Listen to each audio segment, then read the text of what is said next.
আলহামদুলিল্লাহ, ইফতারের জন্য প্রস্তুত নিলাম। এই যে দেখেন ইফতারি রেডি করছি। এই হচ্ছে চনা বুট,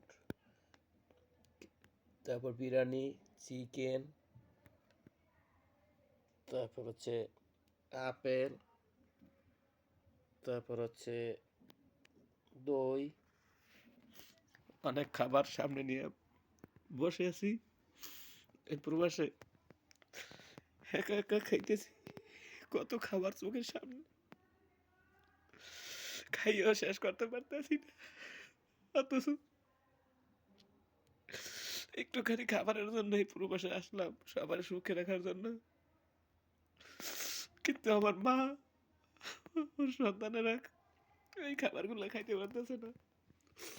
কত খাবার, কত খাবার আমার সামনে।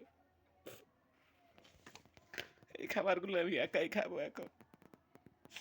আরো অনেক খাবার আছে যেগুলো আমি খাইতে পারবো না।